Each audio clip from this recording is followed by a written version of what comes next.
Hello students, welcome to class 11th, and as you know that we are continuing our third chapter. The name of the chapter is तीन महाद्वीपों में फैला हुआ साम्राज्य। यहाँ पर हम रोमन साम्राज्य के बारे में बात कर रहे हैं क्योंकि ये इतना विशाल था कि ये तीन महाद्वीपों में फैला हुआ था। और मैंने आपको अपनी लास्ट वीडियो में बता दिया था कि इसका जो है विस्तार कहाँ से कहाँ तक और किस प्रकार से तीन जो है महाद्वीपों में था। सबसे पहले मैं आपको बता दूं कि यूरोप के अधिकतर भागों में, उत्तर अफ्रीका में और मध्य एशिया में ये जो साम्राज्य था ये फैला था और काफ़ी विशाल होने के कारण जो है ये बड़ा ही शक्तिशाली था। इसके बाद मैंने आपको बताया कि जो भूमध्य सागर है ये इन तीनों महाद्वीपों के मध्य में होने के कारण और बहुत ज़्यादा महत्वपूर्ण होने के कारण रोमन साम्राज्य का हृदय कहलाया। इसके बाद मैंने आपको रोम साम्राज्य के विस्तार के बारे में बताया कि इसका विस्तार कहाँ से कहाँ तक था। आज हमारा जो नया टॉपिक है वो है रोमन साम्राज्य के इतिहास के अध्ययन के स्रोत। तो आज हम अध्ययन के जो है स्रोतों के विषय में हम बात करेंगे और इन स्रोत सामग्रियों को हमने तीन जो है भागों में बांटा है, यानी तीन वर्गों में हमने इसे विभाजित किया है। सबसे पहला है हमारा पाठ्य सामग्री, दूसरा है प्रलेखन या दस्तावेज और तीसरा है हमारा भौतिक अवशेष। तो सबसे पहले वन बाय वन हम इसको डिस्कस करते हैं कि पाठ्य सामग्री किस तरह से जो है रोमन साम्राज्य के इतिहास के जो अध्ययन के किस तरह से प्रमुख स्रोत है। तो सबसे पहले पाठ्य सामग्री को डिस्कस करते हैं। जो पाठ्य सामग्री में मुख्य रूप से जो उस समय के जो विद्वान हैं उनके द्वारा लिखे गए वृत्तांत शामिल किए गए हैं।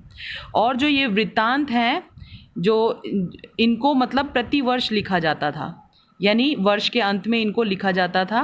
और इन जो वृत्तांतों में जैसे धर्म उपदेश हैं या किसी कोई व्याख्या है या कोई प्रवचन है, इन सब चीज़ों को भी शामिल किया जाता था।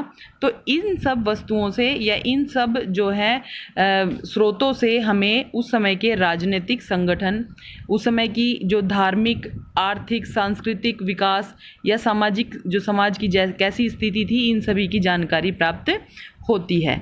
तो ये पाठ्य जो सामग्री है ये हमारे लिए इसलिए काफ़ी महत्वपूर्ण है। इसका जो दूसरा पॉइंट है वो है प्रलेख या दस्तावेज।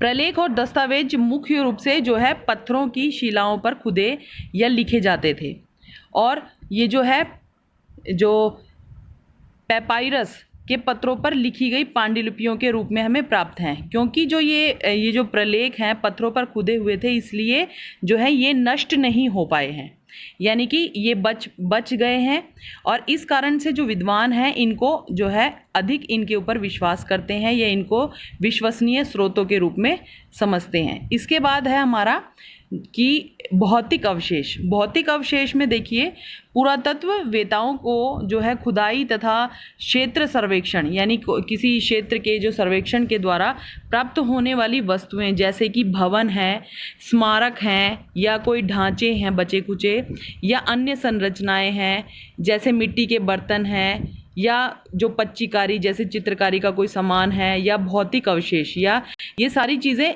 इनमें भौतिक अवशेषों में शामिल होती हैं। इन सभी से जो है उस समय के इतिहास की जानकारी हमें प्राप्त होती है। इसके बाद हमारा नेक्स्ट टॉपिक है, मैंने आपको इस टॉपिक के बारे में जो बता भी दिया है, वर्ष वृत्तांत।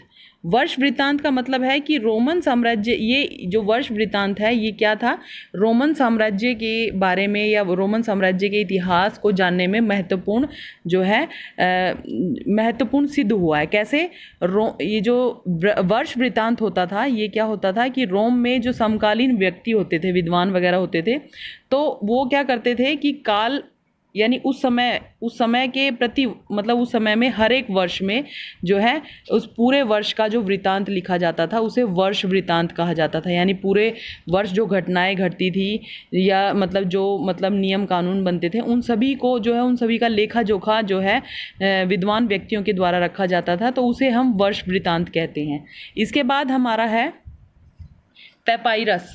जो पैपायरस है, पेपायरस के विषय में मैं बता देती हूँ, जो ये लेखन सामग्री के विषय में जो है ये काफ़ी जो हेल्पफुल सिद्ध हुआ है। कैसे? पेपायरस जो है एक सरकंडे का जो पौधा होता था, जो मिस्र में, देखिए, जो मिस्र में नील नदी के किनारे उगाया जाता था और उसी से जो है लेखन सामग्री तैयार की जाती थी। रोज़मर्रा की ज़िंदगी में उसका जो है व्यापक इस्तेमाल होता था। हज़ारों की संख्या में संविदा पत्र, लेख या संवाद पत्र या सरकारी दस्तावेज आज भी पेपायरस पत्र पर लिखे जो हैं गए पाए गए हैं, क्योंकि उस समय देखिए कागज़ का प्रयोग मेरे ख्याल से उस समय तक नहीं हुआ था। तो ये जो पौधा था इस पे जो है लिखने में ये काफ़ी जो महत्वपूर्ण सिद्ध हुआ। तो जो लेखक होते थे या विद्वान लोग होते थे तो इस पौधे का ज़्यादा इस्तेमाल करते थे लिखने में। आपको ये जो टॉपिक हैं ये अच्छी तरह से क्लियर हो गए होंगे और आपने जो है ध्यान से ये वीडियो दोबारा बार बार आप अगर देखेंगे तो ये आपको टॉपिक अच्छी तरह से क्लियर हो जाएंगे। और बाकी अगला जो हमारा टॉपिक है वो हम नेक्स्ट वीडियो में पढ़ेंगे। Thank you, have a nice day.